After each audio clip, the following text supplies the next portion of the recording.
인간은 유니콘이나 용과 같은 상상의 동물들을 만들어냈습니다. 그러나 하늘 아래 완벽하게 새로운 것은 없습니다. 서양의 유니콘은 기존의 말의 이미지에서 발전된 형상이고, 동양의 용은 머리는 낙타, 뿔은 사슴, 눈은 토끼, 귀는 소, 몸통은 뱀 등의 형상을 조합한 결과입니다. 인간의 상상이란 이처럼 자신의 경험에서 1인치도 벗어나기 힘듭니다. 창의적 산물의 탄생은 자가수분이 아닌 타가수분에 의해 이루어지는 경우가 많습니다. 타가수분은 일반적으로 여러 종류의 유전자를 섞는 과정으로 수술의 꽃가루를 암술에 옮기는 수분 작업이 다른 종류의 식물 간에 이루어지는 경우를 의미합니다. 이처럼 자녀들의 창의성은 전혀 관련 없는 두 가지의 사실을 연결하면서 자라납니다. 우리가 아이 때는 세상이 느리게만 돌아간다고 느낍니다. 사진으로 비유하면 우리의 뇌세포가 폭발적으로 증가하면서 주변의 정보를 마구 찍어대기 때문입니다. 이와 같은 초고속 카메라로 촬영하면 세상은 슬로우 비디오가 됩니다. 그러나 노인이 되어가면서 세상은 빠르게만 흘러갑니다. 노화로 뇌세포가 줄어들면서 세상을 빠르게 찍어대던 사진기는 느리게 한 장씩을 촬영합니다. 이를 연결했을 때 2, 3배속의 빠른 영상처럼 세상이 비추어집니다. 맞습니다. 아이들은 정보를 폭발적으로 수용하고 중학교 2학년 나이가 되어서 자기가 관심 있는 정보만을 선별하여 정리하는 뉴런의 가지치기가 이루어집니다. 이러한 뇌의 활발한 패턴화 작업 중에 수용되는 정보들을 연결하는 경험이 많은 아이일수록 창의적인 사람으로 성장할 가능성이 높습니다. 결국 쏟아지는 정보 중에서 관련 없는 것들을 서로 연결해 보는 훈련이 필요합니다. 이번 시간에는 수용과 연결이라는 관점에서 어떻게 하면 자녀의 창의력에 자극을 줄 수 있는지 일상에서 부모가 신경을 쓰고 지도해야 할 부분들을 짚어보기로 합니다. 마술사들은 우리가 다른 곳에 집중하도록 만든 다음 관찰하지 못한 빈틈을 파고들어 기술을 펼칩니다. 이처럼 인간의 뇌는 관찰과 생각 사이에 예상이라는 데이터 값을 채워넣게 됩니다. 우리는 익숙한 길을 걸을 때 신경을 끄고 늘 익숙했던 길의 과거 데이터 값에 의존해서 길을 재촉합니다. 한마디로 관찰은 사라지고 예상만이 뇌를 지배하는 현상이 벌어집니다. 관찰에는 상상 이상의 인지적 노력이 소모됩니다. 그래서 뇌과학자들은 관찰력을 늘리면 창의력이 늘어난다고 말합니다. 위대한 발명가이자 예술가였던 레오나르도 다빈치가 창의력을 키운 훈련 방식이 계란을 수개월간 반복적으로 그리는 작업이었습니다. 스승이 내어준 숙제가 수천 개의 계란을 장기간 그리게 하여 차이점을 찾아내는 일이었습니다. 이는 익숙함에서 벗어나 다른 관점에서 사물을 바라보는 리프레이밍의 훈련이 되었습니다. 우리가 다빈치의 스승처럼 자녀에게 계란 등의 사물을 장기간 관찰하는 훈련을 시키기에는 무리가 있습니다. 그래서 관찰 능력의 향상을 위해 제안되는 쉬운 훈련이 흉내내어 그리기입니다. 다른 사람이 그린 그림을 그대로 흉내내어 그리는 단순한 놀이입니다. 우리는 흔히 모방은 창조의 어머니다라고 말하곤 합니다.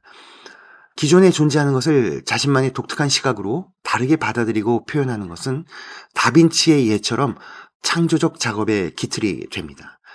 대부분의 혁신적인 발명품이 사용자의 편의성을 증진하기 위하여 기존의 물건에 엉뚱한 아이디어를 접목시키면서 기발한 히트작으로 재탄생한 결과입니다. 아이에게 고호나 클림트, 마티스의 그림을 주고 자신만의 방식으로 따라 그리게 해보십시오. 현대 유명 디자이너의 작품을 보여주고 따라 그리게 할 수도 있습니다. 아이들이 유명 아이돌에 관심을 갖는다면 그들의 얼굴과 의상, 몸짓을 그리도록 하거나 좋아하는 만화를 따라 그리게 하는 것도 효과적입니다. 아이들의 그림은 단지 사물의 특징이 구분되어 묘사되었는지만을 평가하면 됩니다. 보이는 것이어야 이해하게 되고 이해가 되어야 다른 시각으로의 접근이 용이해집니다. 이러한 작업은 시각화를 촉진하여 신피지를 자극하고 사물의 특징을 요약하는 메타인지 개발의 훈련이 되기도 합니다. 두 번째 훈련은 공간 정의하기 게임입니다. 관찰력을 발휘하여 공간의 특징을 파악하는 방식이고 확장된 정보를 연결하는 훈련입니다. 아이를 데리고 작은 상점이나 큰 쇼핑몰, 마트에 자주 가실 겁니다. 아이들은 아무런 생각 없이 부모를 따라 나서고 자신이 관심 있는 물건에만 집중합니다. 아이에게 다음과 같은 관찰 리스트를 서너 개만 제공해 보십시오. 상점 간판은 어떤 특징이 있는지, 상점에 창문이 몇 개나 있는지, 상점의 바닥과 천장의 색깔은, 소음이 얼마나 심한지, 분위기는 밝은지 어두운지, 상점 안에서 어떤 냄새를 느꼈는지, 주요 손님들의 성별은, 판매원의 복장은, 거기서 가장 비싼 물건은 등과 같이 관찰의 주제는 무수히 많습니다. 또는 편의점에 가게 되면 음료수 판매대가 왜 가장 깊은 곳에 위치하는지, 선반들의 높이에 따라 어떤 물건들이 놓여 있는지, 식품과 용품은 어떤 기준으로 배치되었는지 생각해 보도록 할 수 있습니다. 유명 대기업에서 예술을 전공한 사람들을 따로 뽑아 프로그래머로 육성하는 것은 그들이 가진 관찰과 표현의 경험이 창의력의 발달에 어떤 영향을 미쳤는지 이미 알기 때문입니다. 세상의 모든 공간이야말로 아이들이 관찰과 생각을 연결하는 천혜의 연습장입니다. 부모의 깨어난 시각과 열의가 아이들의 일상을 값진 의미로 채워줄 수 있습니다. 과제를 미루고 미루다 시간의 촉박함이라는 동기를 억지로 만들어 두고 데드라인에 임박해서 작업을 마무리하는 모습을 대학생 제자들에게서 자주 발견합니다. 공교롭게도 이러한 습관은 아주 어린 시절부터 관성으로 굳어진 두려움에서 비롯됩니다. 창의적인 일을 해내야 한다는 인지적 부담을 가지고 내가 잘할 수 있을지를 걱정하며 과제를 시작하는 일에 주저했던 어린 시절의 사소한 두려움이 어른이 되어서까지 반복됩니다.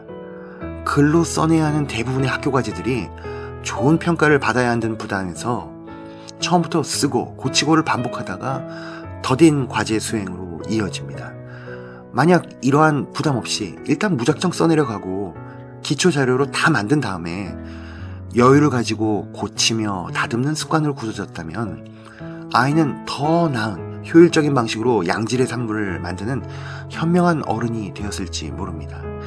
사고의 결과를 평가 없이 마구 쏟아낸 다음 두세 번 이상 수정하고 더 발전시켰을 때 아이들은 창의적인 사고에 자신감을 갖게 됩니다. 머리에서 폭풍이 몰아치는 현상과 냉철하게 평가하는 작업은 서로 나누어 이루어져야 합니다. 우리는 창조적인 작업이란 무에서 유를 만들어내는 것이라고 흔히 이야기했지만 기술 혁신과 세계화로 인해 지금의 다원화된 사회에서 이는 무의미한 논리가 되어버린 지 오래입니다. 팀 헐스는 그의 저서에서 당신이 문제에 직면해서 맨 처음 찾은 해결책은 뻔하다. 두 번째는 더 흥미롭다. 그러나 세 번째 아이디어는 훨씬 더 창조적일 것이다. 라고 말합니다. 자녀를 창의적인 사람으로 만드시려면 아이가 비판에 연연하지 않고 초기의 산물을 가능하면 많이 만들어내고 이를 발전시켜 나가는 방법을 익히도록 안내하십시오. 창의력은 기존의 생각을 업그레이드 시킨 과정에서 더 크고 쉽게 성장하기 때문입니다.